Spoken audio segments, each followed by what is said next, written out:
Hey everybody, welcome back to Great Mondays Radio. I'm Josh Levine, and with me today, Sarah Fenske Bahat, CEO of the Yerba Buena Center for the Arts.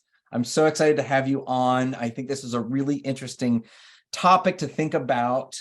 Arts organizations, community organizations, nonprofits that have a powerful, someone at the top who really understands the power of culture. So thanks for being here. I'm so happy to be here, and I'm so happy to see you. So tell me a little bit about when you have held a number of leadership positions over your career. And I was wondering, I think one of the things that my audience likes to hear about is kind of that aha moment when culture became evident to you about its power or influence, its efficacy as a tool of a leader like you. This is like one of my favorite career eras I'm about to describe. So fairly soon after I finished graduate school, I moved to New York City.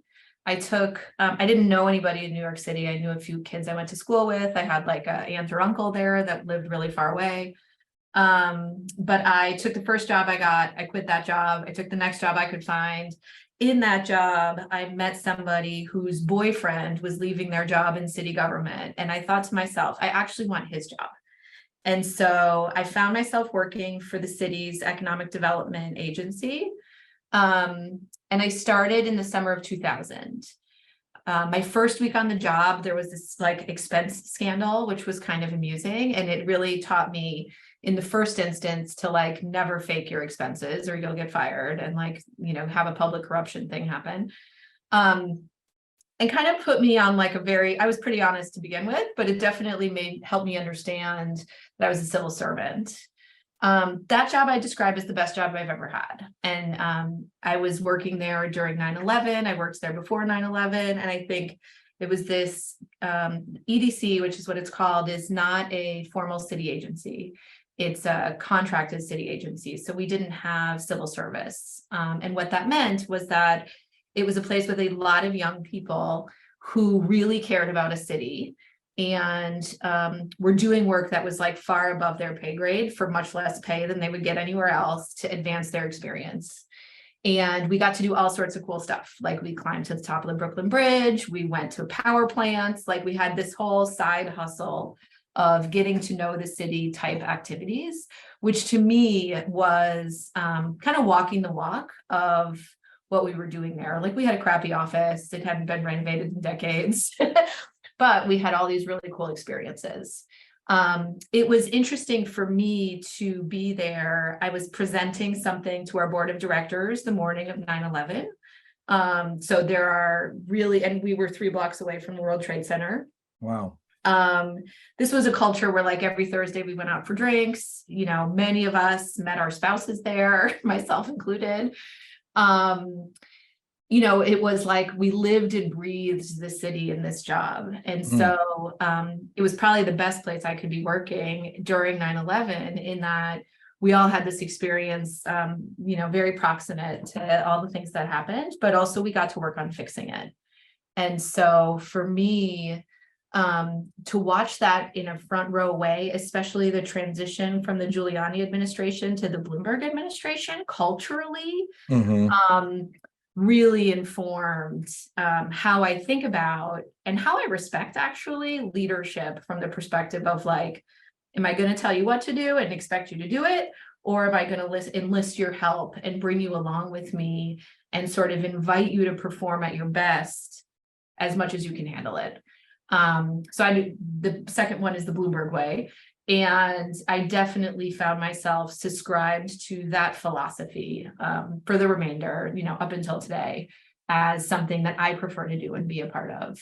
And I'm sure it was because it was a place filled with peers who cared deeply about what they do, who invested inside and outside of work in really knowing and mastering why that was important to us. And then seeing this change in leadership gave us like a deeper appreciation for the different ways that could go. Right. So exposure to different kinds of cultures directed by or informed by a leader. And so you absorbed that. For someone who is listening that doesn't have a leader who's really bought into this idea of culture, or is unaware and leading in a way that doesn't align with who they are, perhaps the first description, I'm going to tell you what to do and you're going to do it.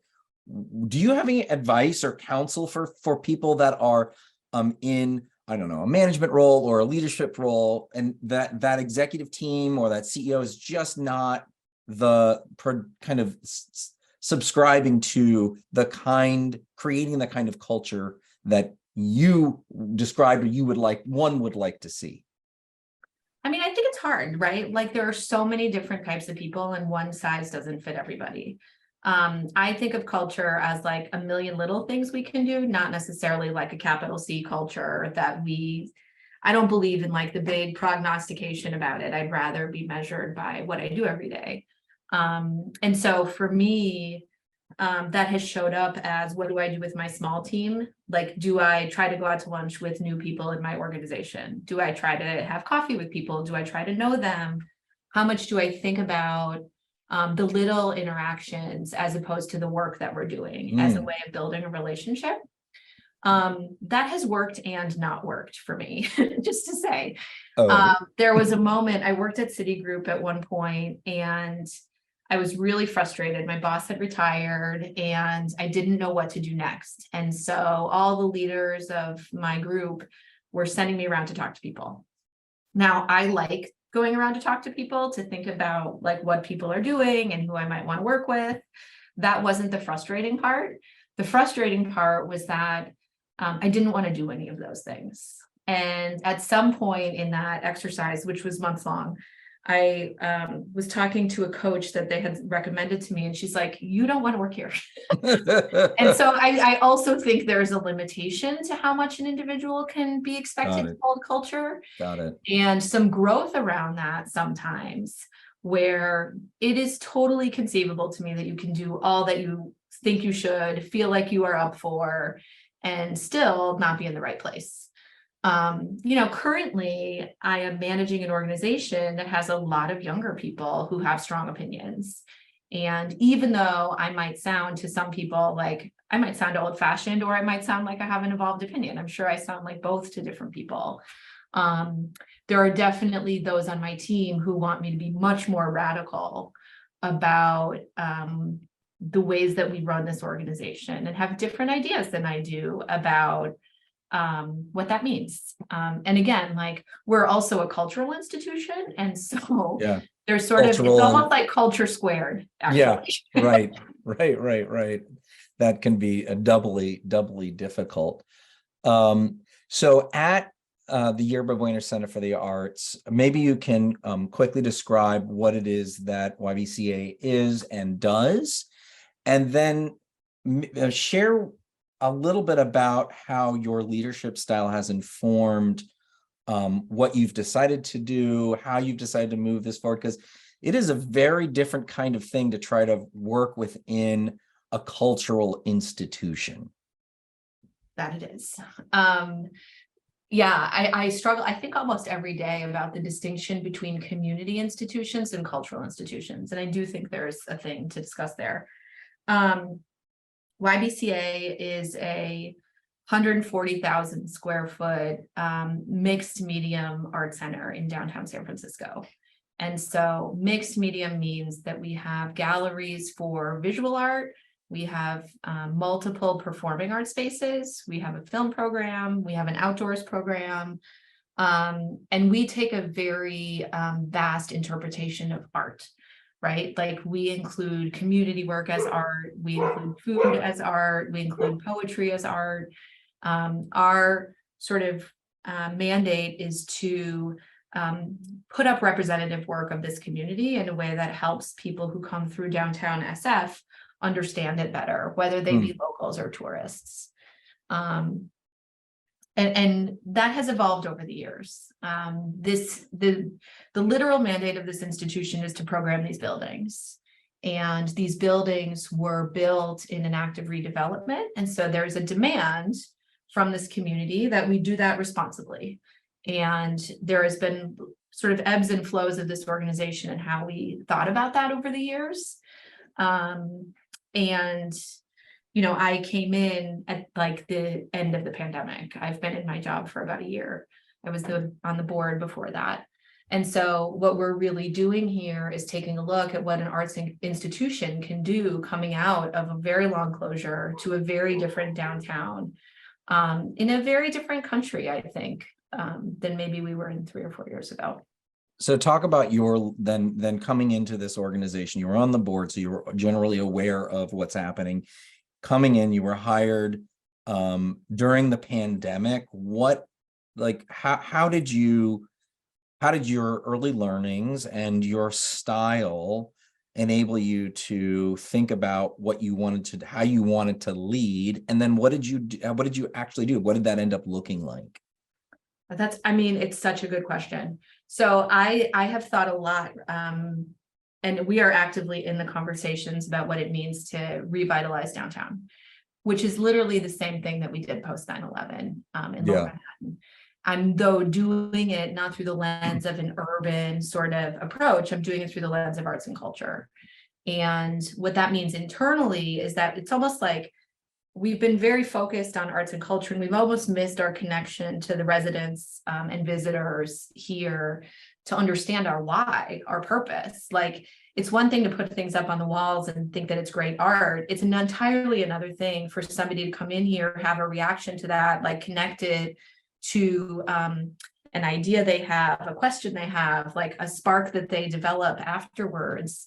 And I think what is beneficial to me being like kind of a fringe culture person, but really a community person, is to remind this team why we do what we do, right? It's like people need to see it. And like, why do people need to see it? What do we offer to people who see it? What does it mean to be in proximity to the things that we do here? And so to me, like, there's both what that means for this team, and then there's what does it mean for the collective of institutions in downtown SF to do that together? What could it mean for this community, for the cultural institutions to look up in that way, beyond their individual practices and towards maybe what is possible or desired in this specific part of town? That's so interesting. So the why in my world, the way that I think about it at Great Mondays is purpose. And it is a challenge for every organization to remember that, and to have a CEO who's constantly thinking about it and understanding the power of that is really compelling. And then what you said about actually bringing in other institutions, because you sit right at the center across the street from MoMA, right near a bunch of other cultural San Francisco landmarks and cultural institutions. That's an even larger. So you're taking your purpose and actually expanding it outside of the technical definition of your organization. That's a really interesting. Is that something that, is that something that other organizations could do? Like, if they're not a cultural institution, to reach out? Is that a possibility? I know I'm throwing you some tough questions here, but so we did some interesting research, and I'm going to tell you all the things that I'm not getting right too, because I don't want this to sound like everything is easy. It's not. But we commissioned some work that looked at our little neighborhood, and the institutions we looked at were us, SF MoMA, which you mentioned, the Contemporary Jewish Museum, which is across the street, the Museum of the African Diaspora, which is across the street another way, and the Children's Creativity Museum. We are all like a block away from each other, if you will, and we are at the center. For those of you who don't know San Francisco, we're situated with a big public park in front of us, which is why we're in the center, right? We sit on a corner, there's a couple of things across the street, and there's one thing across the park, maybe two, depending on how you count. So we looked at the footprint of our institutions in that park, and we looked for other cities in which there were cultural sort of masses, I don't know, something like that, like blocks. Yeah, that makes sense. That felt they were similar. And so the similar blocks are Lincoln Center, right, which is also different institutions, but around in New York City, Lincoln Center, New York City. There's a Dallas Cultural Center, which I actually can't speak to quite as well as I can New York. And there are a couple of others. And then what we started to look at was what types of things do they do together and what do they do on their own. And we've just started to have a conversation about dumb things, like dumb important things, signage. How do we direct one another to one another's activities? How do we, if we're closed one day, how do we send somebody to a neighbor? And in my opinion, like I come at this from a community perspective very much. And as you and I know one another from a design perspective. And so for me, we are always better if we are shoulder to shoulder with others, and we're not necessarily competitive, but rather complementary. We all have very different mandates organizationally, and I would hope there's something in one of our institutions or multiple that everyone could find themselves in. Yeah. The question is maybe what feels more comfortable or more closely affiliated to one individual or another. That's so interesting. So here you are, you've got some strong, evident commonalities. So we've got location and let's call it medium or subject matter, the arts. And so there's something that benefits if we can kind of strengthen us together. And I just think about, and this isn't a question to answer, but just to ask, which is how might other organizations think about some peer organizations, companies that have similar some commonalities and reach out to strengthen? Because I feel like I know that the common mentality is competition, not cooperation. And here you have a purpose that's larger than. And so I just think there's something very compelling about that. I don't know, maybe to think about or write about in the future. So as you said, there's been, it's not been all puppies and butterflies and roses. Sadly, no. Sadly, no.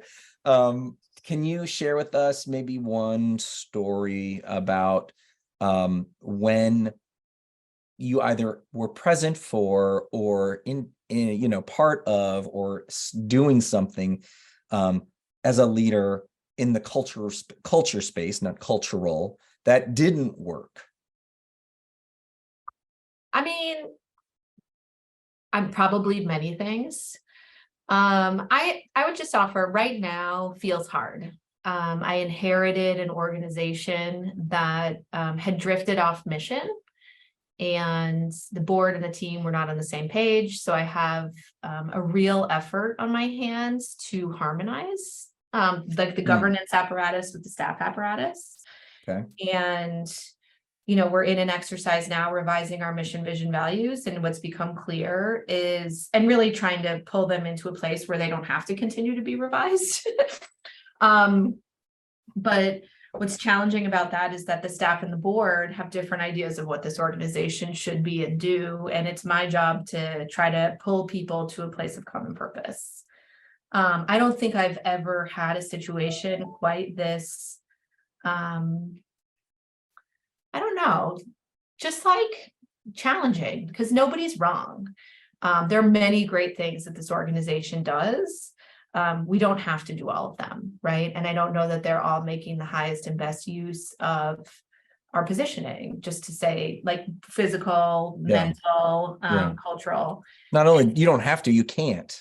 Right. And like cultural institutions also can't afford to, right? And so, right. How do we think about that? How do we reconcile that? And, I have a hard time, I'm a white woman leader who followed a white woman leader with a majority BIPOC board and team, and developing trust after, there's a perception that things got off kilter is hard.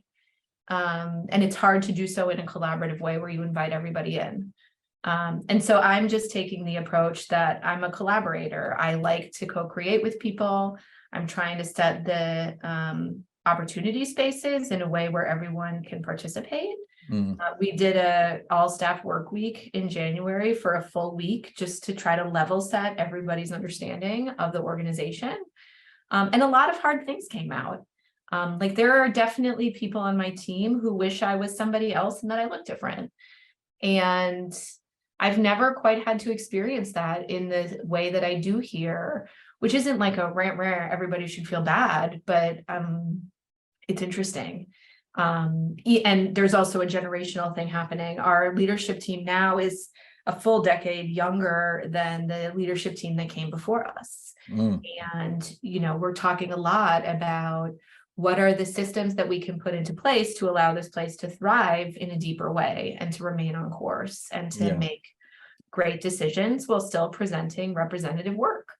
One of the big reasons that the board invited me to stay was to kind of finish the job, if you will, as a transitional CEO, so that we can ultimately hire the person that people want. And really do so having put this organization in a place of strength. And so, one of my big questions is, at every board meeting, I ask if we're ready to search for somebody else, which is going to take a while, but I like being in the practice and I like being able to tell the team that we're in the practice. And also to manage this period where there's externally not a lot of ambiguity, but internally there's a lot of ambiguity, with grace and patience and ambition. And that swirl is hard all at once. Yeah, it sounds like it sounds to me like you are the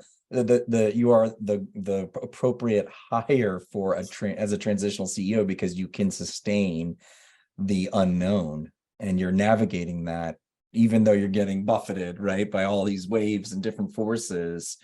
You're able to go, okay, we can do that too. We can, move it forward. Honestly, it helps to be a parent.